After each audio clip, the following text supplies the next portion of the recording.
ಇವತ್ತು ಜಿಮ್ಮಲ್ಲಿ ವರ್ಕೌಟ್ ಮಾಡಬೇಕಾದ್ರೆ ನಂದು ಗೋಲ್ಡ್ ಚೈನು ಕಳೆದೋಗ್ಬಿಡ್ತು.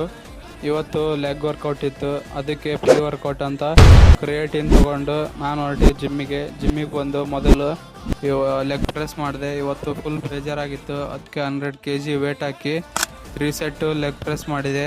ಲೆಗ್ ಪ್ರೆಸ್ ಮಾಡಿ ನೆಕ್ಸ್ಟು ಲೆಗ್ ಕರ್ಲ್ ಮಷಿನ್ಗೆ ಹೋದೆ. ಲೆಗ್ ಕರ್ಲ್ ಮಾಡುವಾಗ ಇದು ಮಷೀನು ಫುಲ್ ಟೈಟ್ ಇತ್ತು, ಅದಕ್ಕೆ ಜಿಮ್ ಟ್ರೈನರ್ನ ಕರೆದೆ. ಜಿಮ್ ಟ್ರೈನರ್ ಬಂದು ಅಡ್ಜಸ್ಟ್ ಮಾಡೋದಿದ್ರು. ಅಡ್ಜಸ್ಟ್ ಮಾಡುವಾಗ ಅವ್ರದ್ದು ಗೋಲ್ಡ್ ಚೈನು ಕಟ್ಟಾಗಿ ಬಿದ್ದುಬಿಡ್ತು.